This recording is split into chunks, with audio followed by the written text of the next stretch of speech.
대장부가 집을 나서는데 어찌 살아 돌아오리요. 24 젊은 나이에 혈혈단신 독립운동을 했던 인물이 있습니다. 죽음을 두려워하지 않고 마지막 모습까지도 굳세고 기계 높은 모습을 보이셨던 인물. 오늘은 오직 조국 독립을 위해 목숨 바치셨던 불꽃 같던 삶의 위인 매헌 윤봉길 의사에 대해 알아보겠습니다.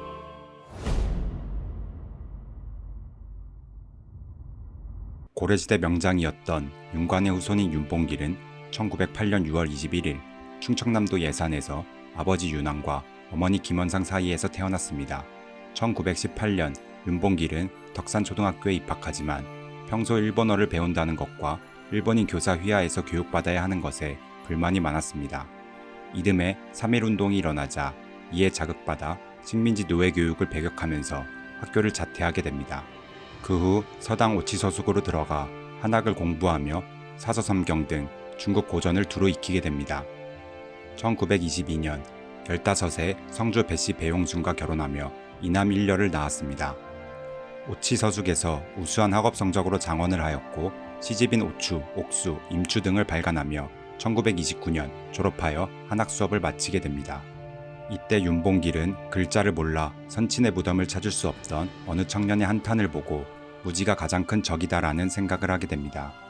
윤봉길이 생각하는 지식은 자신이 아는 것을 남에게 가르치고 실천하는 것이야말로 진짜 지식이었습니다.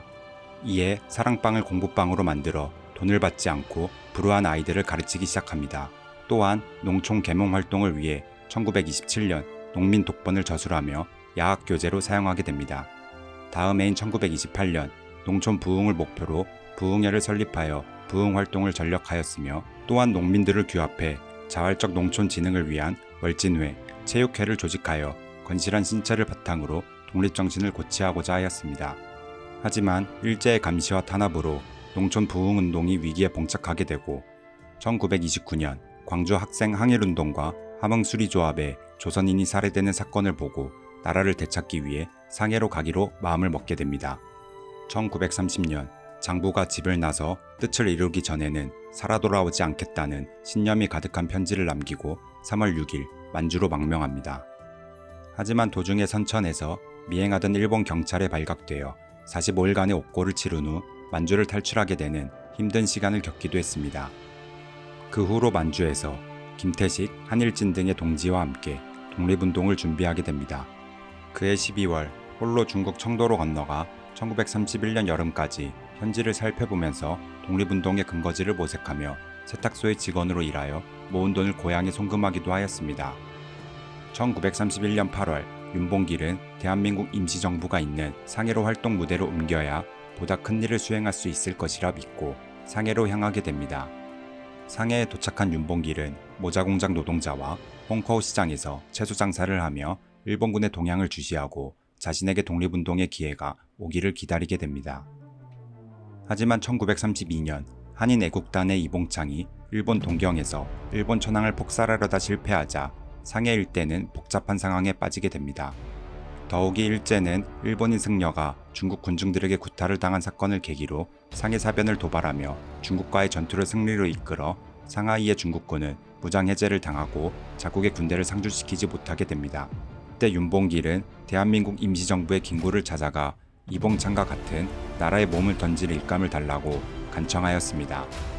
제가 날마다 채소 바구니를 등에 메고 온 곳쪽으로 다닌 것은 큰 뜻을 품고 상해에 온 목적을 달성하기 위해서입니다. 선생님께서는 동경사건과 같은 계획이 또 있을 줄 믿습니다. 저를 지도하여 주시면 죽어도 은혜를 잊지 않을 것입니다.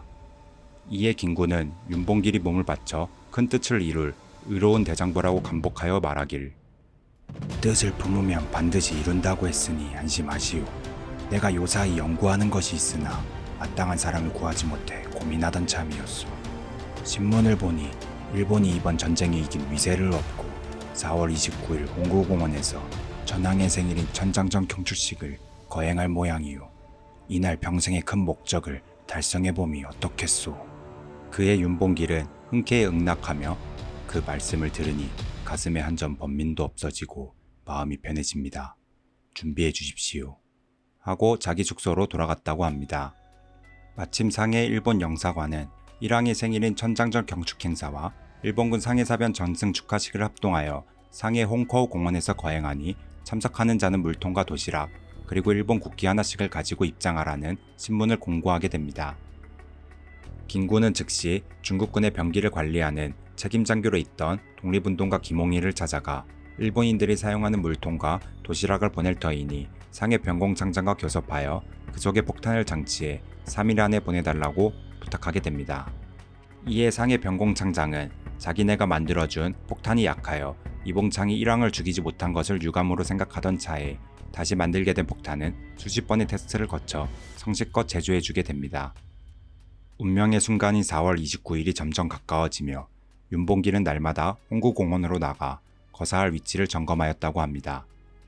또한 임시정부의 안살림을 맡던 정정화의 정강일기에서는 빈 공터에서 매일 윤봉길이 봉투 던지는 연습하는 걸 봤다는 구절이 있을 정도로 윤봉길 의사는 철저하게 준비를 하게 됩니다. 1932년 4월 29일 거사의 날이 밝아오게 됩니다.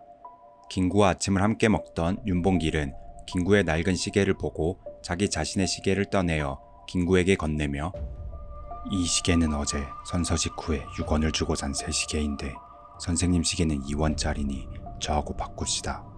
제 시계는 앞으로 1시간밖에 쓸 수가 없으니까요. 이에 김구는 시계를 바꾸어 가지게 되고 눈물을 흘리며 마지막 작별의 말로 윤군 후일 지하에서 만납시다 라고 말하게 됩니다. 마침내 상하이에 있는 홍커우 공원에 일왕의 생일과 상하이 전쟁 승리를 축하하기 위해 수많은 인파가 모이게 됩니다. 일본인으로 신분을 위장한 윤봉길 의사는 11시 50분 일본 국가 기미가요가 울려 퍼지고 나서 묵념을 올리는 그 틈에 물통 폭탄을 던지기 위해 뛰쳐나갔습니다. 윤봉길은 단상 뒤편에서 제1경계선이었던 15명의 일본 헌병을 뚫고 14m를 뛰어들어가 제2경계선이었던 기마 헌병 앞에서 단상을 향해 5m 거리를 투척하게 됩니다. 윤봉길의 물통 폭탄은 단상으로 정확하게 명중되었으며 폭탄이 명중한 것을 확인한 윤봉길은 두 번째 폭탄인 도시락 폭탄을 꺼내지만 일본 헌병들이 곤봉을 휘두르면서 덮쳐 제압되게 됩니다. 이때 윤봉길 의사는 제압을 당하면서도 숨겨두었던 태극기를 꺼내 흔들며 일본 제국주의를 타도하자고 외쳤습니다. 윤봉길의 물통 폭탄은 파견군 사령관 시라카와와 민단장 가와바다를 즉사시켰으며 제3함대 사령관 노무라는 한쪽 눈이 실명되었고 구사단장 우에다와 주주공사 시게미스는 다리를 절단해야 하는 중상을 당하게 되는 등 고위 간부들이 여기저기 피를 흘리며 쓰러져 기념식장은 아수라장이 되었습니다. 하지만 윤봉길 의사는 폭탄 투척 직후 체포되어 곧바로 헌병으로 넘겨지면서 가혹한 고문과 신문을 받게 되지만 김구에 대해서는 입을 열지 않았습니다. 윤봉길은 5월 25일 일제 상해 파견군 군법회의에서 사형을 선고받고 일본으로 압송되어 1932년 12월 19일 총살령이 집행됩니다. 마지막으로 남길 말은 없냐는 말에 윤봉길 의사는 사형은 이미 각오했으므로 하등 말할 바 없다는 말을 하며 매우 굳세고 기계의 높은 모습을 보이셨습니다. 아침 7시 27분 윤봉길 의사는 미간의 총알을 맞고 13분 후 숨을 거두게 되시며 이때 그의 나이는 24이었습니다. 윤봉길 의사의 상하이 의거는 국내외 독립운동가들에게 광복에 대한 확고한 자신감을 갖게 하여 새로운 활로가 열리는 전환점이 되었습니다. 중국의 주석이었던 장제스는 중국의 100만 대군과 4억 국민이 하지 못한 일을 조선의 한 청년이 해냈다고 극찬하며 장제스가 대한민국 임시정부를 상당히 지원하게 된 계기가 되었습니다. 또한 중국인이 쓴 한시에서는 태극기 아래 바른 기운은 무지개처럼 빛나네. 군자가 많다 해도 3천만인데 봄날 상하이 황포 강변에서 거대한 폭탄으로 적을 섬멸하니 우리 4억 중국인을 부끄럽게 하는구나를 남기기도 했습니다. 1945년 광복 직후 제1독립운동가 박열과 이강훈 등이 김구의 지시로 윤봉길 의사의 유해를 찾고자 시도하게 됩니다. 하지만 수년을 찾아 헤맸던 유해가 카나자와 공동묘지 관리사무소 근처 쓰레기장 입구에서 발견되며 수습단으로 간 사람들은 유해의 위치를 알고 분통을 터뜨렸다고 합니다. 봉분조차 없었던 윤봉길 의사의 묘는 지나다니며 밟고 가라는 뜻이었고 14년이란 세월 동안 무수히 많은 사람들이 그의 무덤을 밟고 갔다는 얘기였습니다. 이렇듯 일제는 윤봉길 의사의 순국마저도 욕되게 하였으며 수습을 하러 갔던 동지들은 윤봉길의 유품들을 바라보며 대성통곡을 할 수밖에 없었습니다. 윤봉길 의사의 유해는 이봉창, 백정기의 유해와 함께 고국으로 봉환되어 부산에서 추도식을 거행하고 용산 효창공원에서 영원한 안식을 취할 수 있었습니다. 1962년 대한민국 정부는 윤봉길 의사를 기리어 대한민국 건국훈장, 대한민국장을 주소하게 됩니다. 오늘은 24세 젊은 나이로 혈혈단신 독립운동에 앞장섰던 매헌 윤봉길 의사에 대해 알아봤습니다. 의거 직전 윤봉길 의사가 김구 앞에서 기록한 두 아들에게 남긴 유서를 끝으로 영상을 마무리하겠습니다. 돌아오는 광복절 오직 독립운동을 위해 한 몸 바치셨던 위인을 알게 되셨다면 좋아요와 구독 부탁드립니다. 감사합니다. 너희도 만일 피가 있고 뼈가 있다면 반드시 조선을 위한 용감한 투사가 되어라. 태극 깃발을 높이 드날리고 나의 빈무덤 앞에 찾아와 한 잔 술을 부어놓으라. 그리고 너희들은 아비 없음을 슬퍼하지 말아라. 사랑하는 어머니가 있으니. 어머니의 교양으로 성공자를 동서양 역사상 보건대 동양으로 문학가 맹자가 있고 서양으로 불란스 혁명가 나폴레옹이 있고 미국의 발명가 에디슨이 있다.